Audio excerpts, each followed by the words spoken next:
Why didn't he move? A man was being beaten to the edge of death. A girl was bleeding in ropes, and everyone in Deadwood was watching. But the most dangerous man in that street was the only one standing still. A rider came out of the red dust like he had been carved from it, coat heavy with miles, hat pulled low, shadow hiding his eyes. And when his horse stopped in the middle of the street, something invisible tightened across the entire town. Boots slammed into ribs near the saloon, a man choking on his own breath as fists crushed him into the dirt, wood from a broken storefront still swinging loose behind him, glass crunching under every step, and no one stepped in. No one even looked surprised, because in Deadwood survival meant silence, and silence meant living one more day. But the rider didn't leave, didn't look away, didn't react, and that was the first crack in the illusion. Up on the porch, Sheriff Elias Boone watched, fingers curling slowly toward his gun, because he recognized the type, the kind of man who doesn't belong anywhere. And when he finally stops, it's because something is about to end. Then the crowd shifted, tightening, pulling into a circle not out of courage but hunger, the kind that feeds on someone else's pain. And at the center, Ayanna, wrists stretched raw against thick ropes, ankles pulled tight until her body trembled from the strain, skin split open where fibers bit too deep, every breath breaking like glass in her chest, eyes wide, panicked, but refusing to empty, refusing to die inside. And that refusal made her more dangerous than the men around her. Boone Cutter stepped forward, rifle lifting her chin with casual cruelty, forcing her gaze upward, forcing her to see every face that chose not to save her. His smile slow, cold, deliberate. "Look at them," he murmured. "This is what happens when you don't kneel." And for a second, just a second, some in the crowd looked away, because truth feels heavier when it's spoken quietly. Then a coin hit the dirt, sharp, metallic, echoing like a gunshot. Harlan Pike grinning as he leaned forward. "Place your bets. How long before she begs to die?" And the laughter came, thin, uneven, not because it was funny, but because fear always laughs first. The rider moved, not fast, not dramatic, just one step, then another, and people shifted without realizing why. Bodies parting, instinct pulling them back, as if something older than thought told them to move. And he walked straight into the center, straight toward the girl. And when his eyes passed over her, just once, something changed, something final. Boone Cutter stepped in front of him, hand settling on his gun, voice edged with warning. "Old man, wrong place." But the rider didn't even turn his head, didn't acknowledge him. His voice cutting low and flat through the air. "Let her go." And something in that tone killed the laughter instantly. No echo, no reaction, just silence tightening like a noose. Pike smirked, stepping closer, testing him. "You gonna say that again?" But the rider didn't blink, didn't shift, didn't breathe any louder. "I don't repeat myself." And now even the wind seemed to hesitate. From the porch, Boone stepped forward, heart pounding harder than he would ever admit, because he knew this wasn't a warning, this wasn't a bluff. This was the moment Deadwood had been running from, and no one, not him, not the crowd, was ready for what came next. Boone Cutter's smile twisted, turning toward the crowd like a performer, feeding on their fear. In Deadwood, nobody gives orders. A pause, slow, deliberate. But maybe today we make an exception. And his hand moved. The gunshot exploded, but it came too late because the rider had already moved before the sound existed, faster than thought, faster than fear. And suddenly, Boone Cutter's body snapped backward, the bullet tearing through him, hands clutching at a wound that was already killing him as he collapsed into the dust. Pike drew on instinct, but instinct was too slow. Another crack splitting the air, his eyes going empty before his finger even touched the trigger. 2 shots, 2 bodies, no wasted motion, no hesitation. This wasn't violence, this was precision, this was judgment. The crowd broke backward, stumbling, tripping, breath collapsing in their chests, but no one screamed because screaming would make it real, and they weren't ready for that yet. Then a voice cut through the silence, cold, controlled. "That's enough." And the crowd parted again, slower this time, heavier, because they knew who was coming. Victor Crow stepped forward, tall, thin, his presence draining the air from the street, eyes like stone, unreadable, unstoppable, his gaze sliding over the two bodies without pause before locking onto the rider. "You just killed my men," he said. And the rider didn't answer, didn't explain, didn't justify, just stood there like nothing had happened, like death with something he carried casually. Crow studied him, measuring, calculating, and for the first time, a flicker, small, almost invisible, uncertainty crossed his eyes. He stepped closer, voice dropping, personal now. 5 o'clock, right here. A beat, the tension tightening. "I'll kill you in front of this entire town."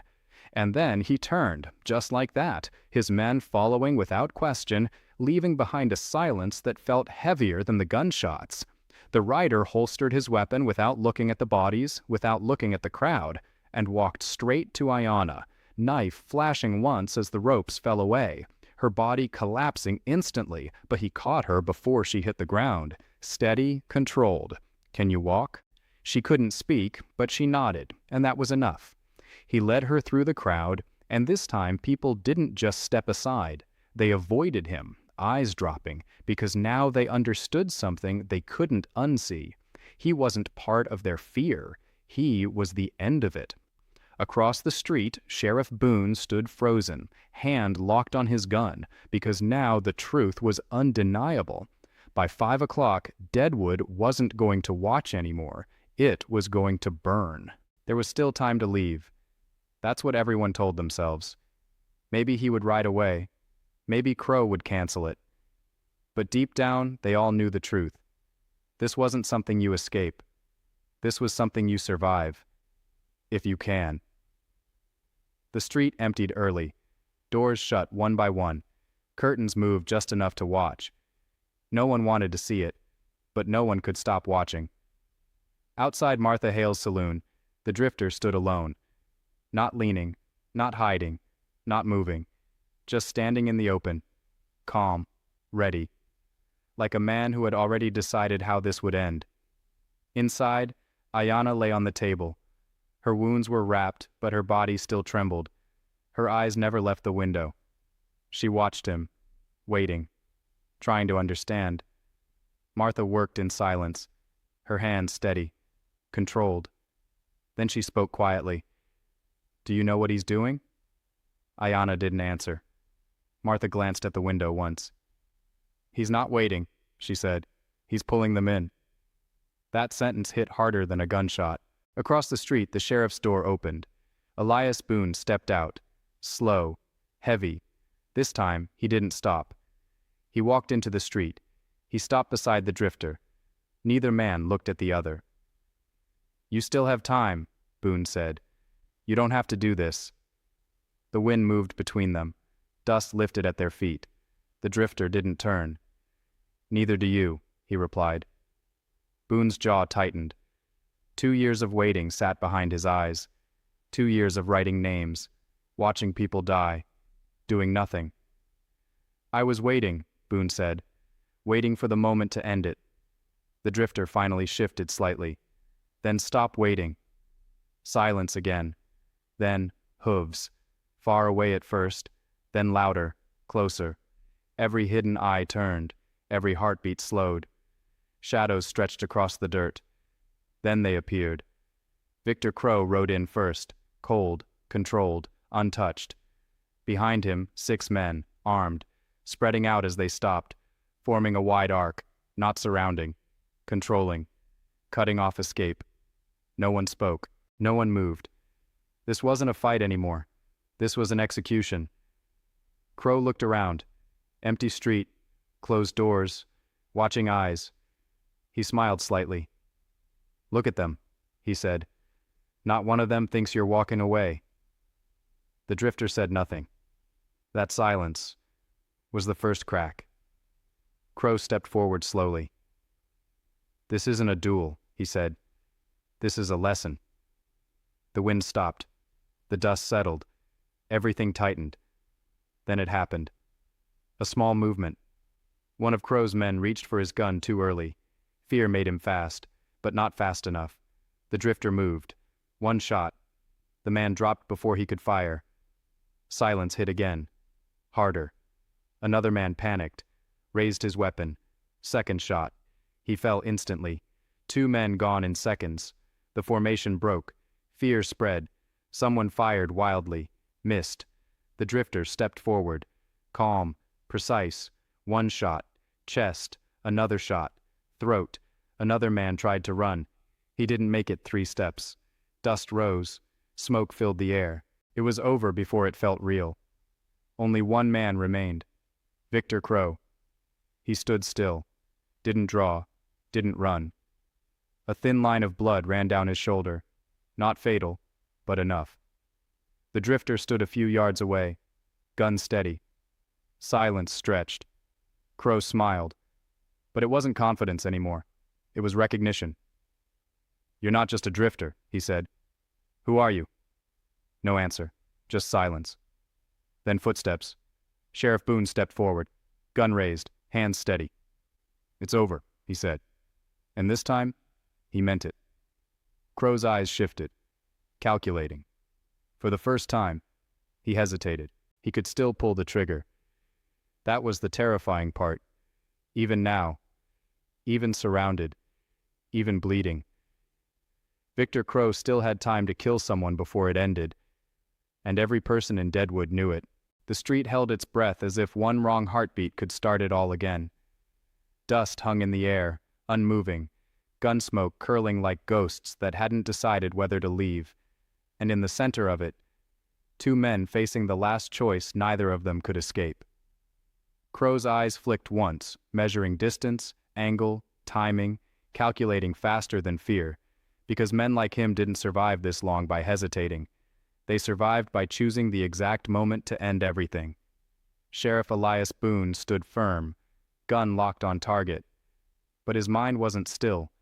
It was screaming, replaying every name in that notebook, every life he had delayed saving, every second he had waited for the right time. And now that time was here, heavy, unforgiving, final.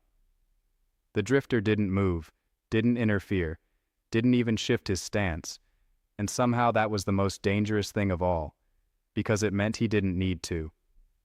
"Drop it," Boone said, voice low, controlled, but carrying something new. No hesitation, no waiting left.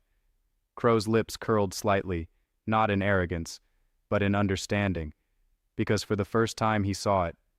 This wasn't his town anymore. Slowly, deliberately. His fingers loosened, the gun slipping from his hand, hitting the dirt with a dull, final sound that echoed louder than any shot that came before it. No one cheered. No one moved. Deadwood didn't celebrate. It processed. The silence that followed wasn't fear anymore. It was emptiness. The kind left behind when something that ruled your life suddenly disappears. Boone stepped forward, one step, then another, never lowering his weapon, until he stood over Crow, pulling iron cuffs from his belt. The metal cold, absolute, "Victor Crow," he said, each word landing like a verdict carved in stone. "You are under arrest." And Crow let out a dry laugh, hollow, almost tired. "You think this ends it?" he asked quietly. But Boone didn't answer, because for the first time in 2 years, he didn't need to explain himself. The cuffs snapped shut. The sound was small, but final. Doors creaked open across the street, slowly, carefully, people stepping out as if the ground might still betray them, eyes scanning the bodies, the blood, the reality they had refused to face for so long, and no one smiled. No one spoke loudly, because they all understood something now. Justice doesn't arrive clean. It arrives with a cost. Days passed, but Deadwood didn't return to normal. It rebuilt itself piece by piece, like a man learning to breathe after being held underwater too long. Federal marshals arrived, taking Crow away in chains, his silence heavier than his threats had ever been.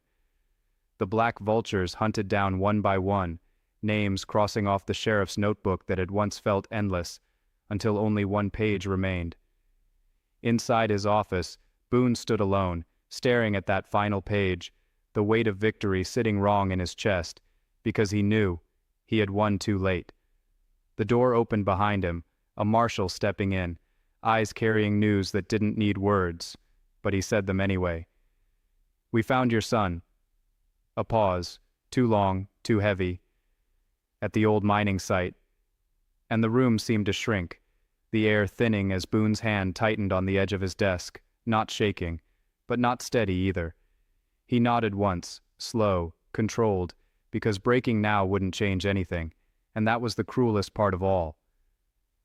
"You did the right thing," the marshal added quietly, but Boone looked out the window, at a town finally waking up, and shook his head just slightly. "No," he said, voice low, distant. "I just did what should have been done a long time ago." And outside, sunlight spread across the street brighter than it had in years, but it didn't feel warm.